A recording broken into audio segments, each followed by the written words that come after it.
Hello everyone. Now let us discuss about the action potential of cardiac muscle cell. So the action potential, it is generally initiated by the sinoatrial node, which is also called as the pacemaker. It travels along the conduction system and spreads out to excite the working atrial and ventricular muscle fibers called as contractile muscle fibers. And the action potential, it is mainly propagated through the contractile muscle fibers. Coming to the various phases of action potential.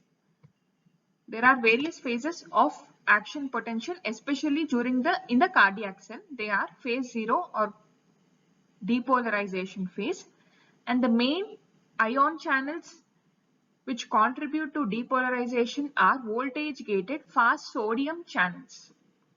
This next phase is phase 1 phase. It is also called as partial repolarization phase. And this occurs mainly due to sodium channel inactivation. The next phase is phase 2 or plateau phase. It occurs mainly due to the voltage gated slow calcium channel opening.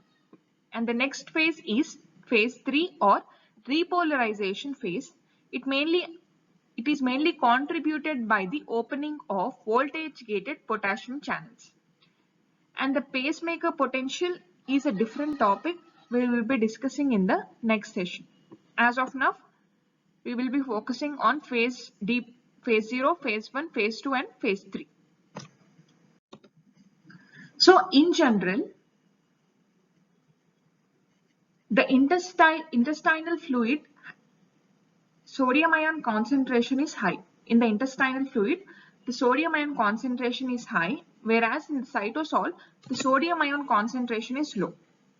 And generally the contractile fibers of the cardiac muscle, they have a stable resting membrane potential of minus 90 millivolts. This is an important point. The contractile fibers, they have a stable resting membrane potential of minus 90 millivolts. And during the resting membrane potential, the voltage gated sodium ion channels are closed and the concentration of sodium is high in the interstitial fluid, whereas the sodium ion concentration is low in the cytosol. So during the phase 0 or rapid depolarization phase, whenever, as we have discussed, the contractile muscle fibers, they have a stable resting membrane potential of minus 90 millivolts. And whenever the contractile fiber is brought to threshold by action potential from the neighboring fibers, this results in the opening of the voltage gated fast sodium channels open. And as the channels open, the sodium ions, they enter the cell against their concentration gradient. And this results in the increased concentration. The sodium ion concentration in the cytosol increases.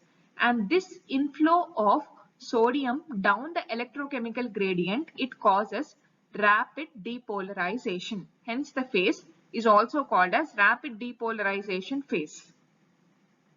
And this usually lasts for milliseconds, after which the sodium channels inactivate and the sodium inflow decreases.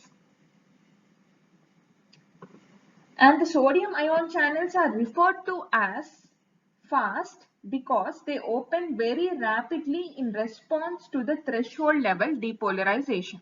Hence the sodium ion channels are referred to as fast. The next phase is phase 1 or partial repolarization phase. This occurs, as we have discussed, as the sodium current is inactivated. This results in partial repolarization. And this phase is also called as phase 1 or partial repolarization phase. The sodium current is inactivated and the voltage sensitive sodium ion channels are closed, although there might be a slight outward current. The next phase is the plateau phase or a period of maintained depolarization. It mainly occurs due to the opening of voltage sensitive slow calcium channels in the sarcolemma. So as a result, the calcium ions move from the interstitial fluid into the cytosol, and this increases the calcium ion concentration in the cytosol. This is the step 1 of plateau phase. And next we will be discussing about the step 2. So here initially, according to step 1, opening of voltage sensitive slow calcium channel occurs, and this increases the calcium ion concentration in the cytosol. So the increased calcium concentration in the cytosol triggers the calcium channels present on the sarcoplasmic reticulum to open. In addition to the sarcolemma, calcium channels are also present on the sarcoplasmic reticulum. This is sarcoplasmic reticulum in the cytosol. And increased calcium ion concentration in the cytosol, it triggers the opening of calcium channels present in the sarcoplasmic reticulum. So additionally, calcium enters the cell. The overall increased calcium concentration in the cytosol triggers the contraction. Opening of calcium channels that are present on the sarcoplasmic reticulum is a step 2 of plateau phase. So additionally, in addition to sodium channels, calcium channels, voltage gated potassium channels are also present on the sarcolemma. So these are the various ion channels that are involved in the generation of action potential. The voltage gated fast sodium channels, the second one is voltage gated slow calcium channels, and the next is voltage gated potassium ion channels, and additionally the calcium channels that are present in the sarcoplasmic reticulum. So pre-plateau phase. One more important point is several different types of voltage gated potassium channels are also found in the sarcolemma of the contractile fiber. And just before the plateau phase begins, some of these potassium ion channels, they open. Some potassium ion channels, they open, allowing the potassium ions to leave the contractile fiber. Because of the opening of some of the potassium channels in the sarcoplasmic reticulum before the beginning of the plateau phase, some potassium ions, they leave the contractile fiber. So in the pre-plateau phase, some of the voltage gated potassium channels, they open, and some potassium ions, they leave the contractile fiber. And because this is the reason for maintained depolarization during the plateau phase. Therefore, depolarization is sustained during the plateau phase because the calcium inflow is just balanced by the potassium outflow. And due to this reason, a period of maintained depolarization occurs during the plateau phase. Before the beginning of the plateau phase, some of the potassium outflow occurs, and this balances the calcium inflow during the plateau phase. And due to this balance, a period of maintained depolarization is seen during the plateau phase. So this is the complete overview of plateau phase. The step 1 is opening of the slow calcium channels in the sarcolemma. This triggers in the increased calcium ion concentration in the cytosol. This increased calcium ion concentration in the cytosol, it triggers the opening of calcium ion channels present in the sarcoplasmic reticulum. This is step 1 and this is step 2. And additionally, before the beginning of the plateau phase, some of the potassium voltage gated potassium channels open, and this results in the potassium outflow. And because of this outflow during the plateau phase, because the calcium inflow just balances the potassium outflow, a period of maintained depolarization is seen. And the plateau phase, it lasts for about, in the cardiac muscle cell, this is important point, in the cardiac muscle cell, the plateau phase lasts for about 0.25 seconds, and the membrane potential during the plateau phase of the contractile fiber is 0 millivolts. And by comparison, depolarization in neuron or skeletal muscle fiber is much briefer, about 1 millisecond, because it lacks a plateau phase. The plateau phase exists only in the action potential of cardiac muscle cell. It is absent in the action potential of neuron or skeletal muscle. This is also an important point. The next phase is repolarization phase.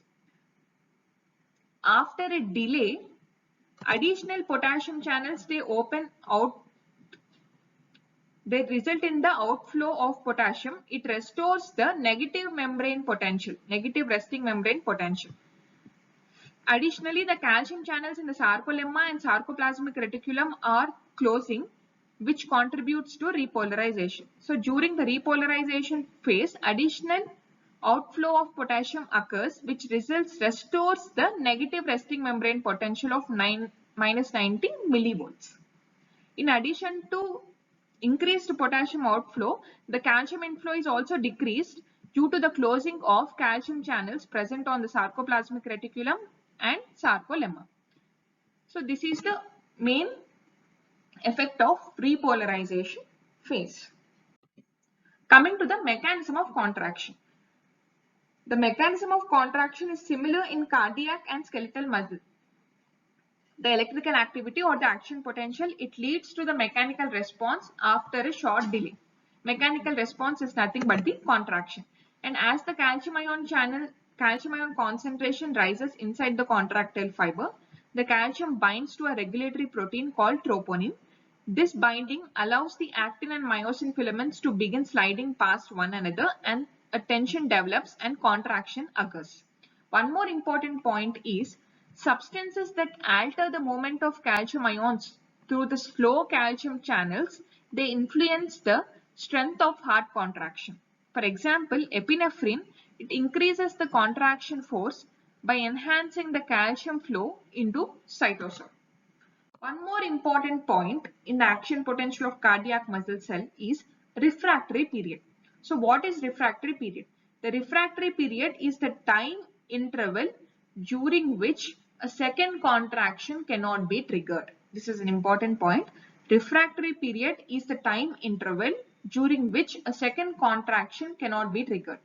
And the refractory period of cardiac muscle fiber lasts longer than the contraction itself.